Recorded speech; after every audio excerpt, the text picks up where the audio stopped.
Engineered trusses are just that. They're engineered. And that a design professional, someone that is licensed and approved to stamp those trusses, has designed them properly for whatever area it is that you live in. Because as we all know, there's different climates everywhere. And so snow loads might change, live loads, dead loads. I mean, everything can change based on where you live. If you're in high hurricane or tornado areas, you might require a little beefier roof than if you're in areas that don't require or that don't have those types of natural disasters. So keep that in mind. And that might change too based on, like, if you do a stick-built roof, right? Some of those design requirements could change a little bit. If you're in those natural disaster areas, maybe you have more metal connections or something. But the same could be true for engineered trusses. But they're simple in that they're engineered. You go to a truss manufacturer, you say, hey, I need a roof. I want it to lay out like this. I want the pitch to be this. And they design it, they size it out for you. And they can even, in most cases, if they have room, if there's not a bunch of power lines or stuff in the way, they can bring their truck with a crane on it, and they can lift and set the trusses right on the walls if you have them framed up already. And they're usually in order. They're stacked in order, so you can just lift them, move them, lift them, move them, brace them all off, put all your connections on there, and it's a lot simpler and really a little bit safer than like a stick-built roof, just because you shouldn't be spending as much time up there dealing with one piece of lumber at a time. You're just rolling the whole truss all at once, right? Make sure you are being safe out there. I don't want anybody to get hurt. But yes, engineered trusses are just that. There are a few components, a few things to think about. Number one, be all, say all, do not ever cut or notch a truss. It's engineered as it was designed. I've seen instances where homeowners want to put, like on a gable end, they want to put a soffit. So they go notch the top quarter of the truss so they can run a 2x4 out. You've just notched that truss. You've messed with the structural integrity of it, and now the engineer, the designers of that truss need to provide you with a fix. Not that it can't be done. It can be fixed. They usually can give you some type of thing that you can do, add some materials here, nail it off at this pattern, and you've met the requirement. But it's just more work down the road. So don't notch it. Tell them what you're up to. Hey, I want to do a 12-inch soffit off my gable, and they will make sure that that end truss is designed so you can build it that way. Just make sure you tell them what it is that you're up to, and then beyond that, install it per the engineered specs, right? They're going to provide you with engineered specifications. And so the code book doesn't really dive a whole lot into wood trusses beyond kind of what I just told you. Don't notch it, don't drill it, don't cut it, don't anything with it. Just put it in per the engineered requirements, and then you should be fine. So I'll dive in a little bit of the code book, and then I've got a picture of an actual truss spec. I'll show you some of the stuff that we look at as an inspector on there, and you should be good to go. So here it says wood trusses. So this part right here just says truss design drawings. They're telling you all the little things that truss drawings have to include. Which, as far as you're concerned, you're just going to order them. You're going to get your truss specs. They will have been stamped, and they should have all this information on it. So this is kind of continued. The big thing on here is just wood trusses shall be designed in accordance with an accepted engineering practice. Okay, and then down here, right here, alterations to trusses. So truss members shall not be cut, notched, drilled, or spliced or otherwise altered in any way without the approval of a registered design professional. So it's just back to kind of what I talked about.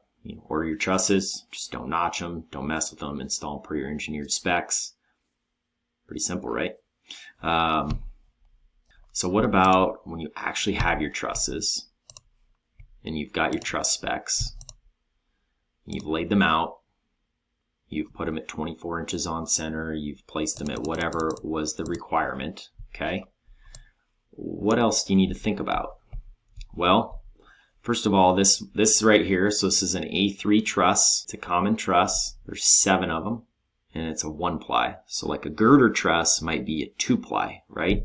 A girder truss would be holding up other trusses. So like on a hipped roof, or a change in direction in roof, you might end up with a girder truss. And it would probably say right here, girder truss. And it would tell you that it was 2-ply. So this right here, here's your bearing points. This particular truss has 3 bearing points.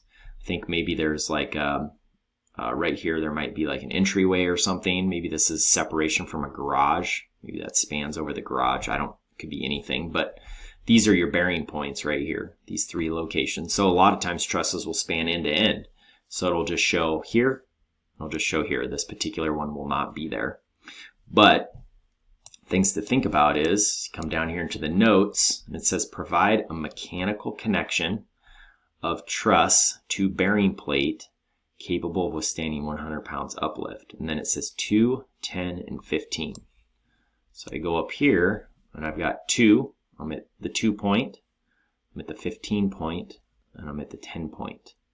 So it's telling you that you need to install a hurricane clip in H1 and H2, a truss screw or something at all bearing points. So I would just kind of consider that in all instances.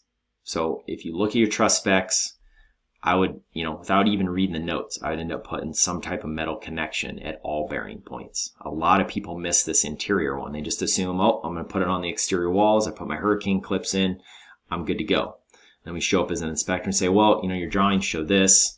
You should probably add some here, which nobody ever has any issue with, but it's just there so when you're doing it, you do it right the first time. You don't have to worry about it. The other main thing to think about is truss bracing. A lot of people will put what they call rat runs, which is a couple boards that kind of run the length of the trusses along the bottom. They might do like an angle brace on the very end truss, the gable end where the siding goes. They might angle brace down, which is great. But at the end of the day, you've got to install it per the engineered specifications. If you do rat runs, if you do the angle brace, that's above and beyond. But where you see these little cuts right here, these looks like a little 2x4 with an X in it, they're requesting truss bracing at that particular point on that cord. So each one of these lines is like a truss cord. So it's an upper truss cord, the lower truss cord, and then these are interior web cords. So on these particular ones, you have to have that bracing. So when I show up as an inspector, I'm grabbing the truss specs. I'm going to go through each truss, and I'm going to make sure that truss bracing is in those locations and that you have your metal connections. Those are like the 2 main things that we're looking for. And you'd be amazed how many framers don't get it right. They miss it, they forget it. Again, not the end of the world. They just got to go add it in. So your trusses, if you get truss drawings, maybe it doesn't show a little box like that. It depends on who the engineer is.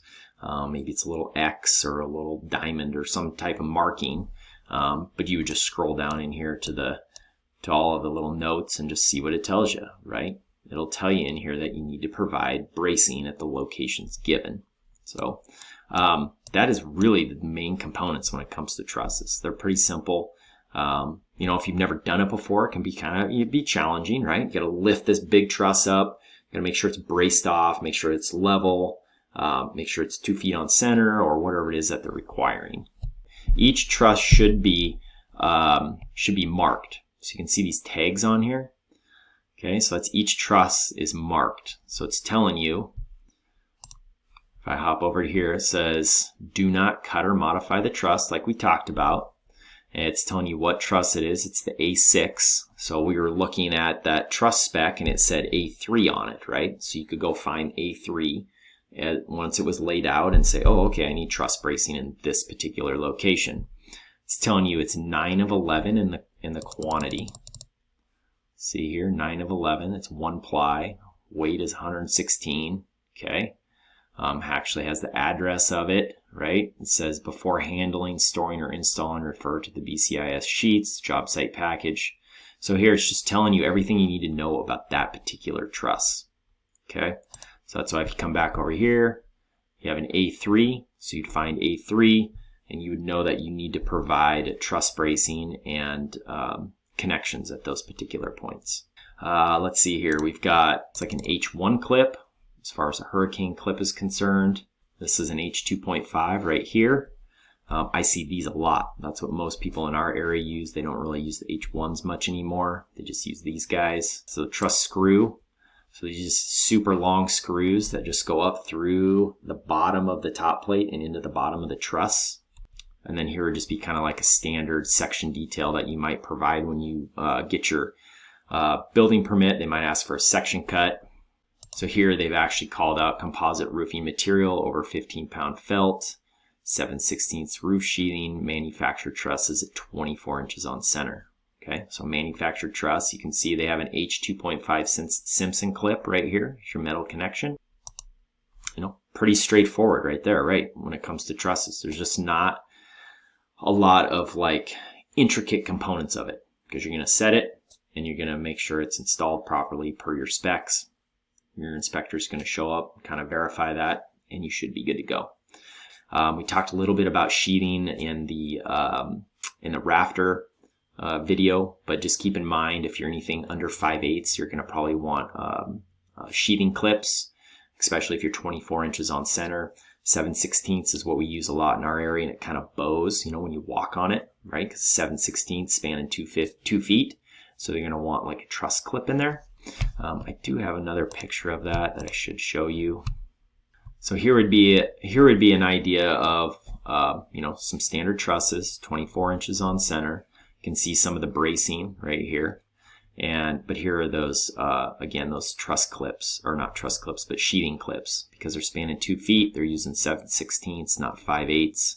So they've installed these clips to kind of help keep everything secure and not bow as much, keep it nice and solid. Attic access, 22 by 30 minimum, right? So 22 by 30, wherever you're putting your attic access. Bearing points, so here's a girder truss right here. So it's a 2-ply, it's a girder truss. See these other trusses that are connecting to it? So these other trusses right here are connecting to this girder and then transferring the load. And then you can see they doubled up right here at this specific area. They actually put bearing right underneath the girder truss. They didn't necessarily make sure the studs were lined up for regular trusses, but for a girder truss, they add studs directly underneath of it. You know, take the extra time, pick up that bearing, and make sure you're covered. But again, that's all going to kind of be in your design, right? But if you got a girder truss, add some bearing under it. Put in the clips on your sheathing if you're using anything under 5/8. That should about cover it. I think if you're using engineered trusses, I think it'll be a little bit easier for you. And anything that I kind of talked about is not the end of the world. If you got a permit and your inspector's coming, they may call you on a couple things, but it's not like you've covered it all up and you have to go back and add it and tear stuff out. You just maybe got to add in a 2x4, some bracing, add in a hurricane clip here or there. Not the end of the world, but you should kind of have the knowledge for it.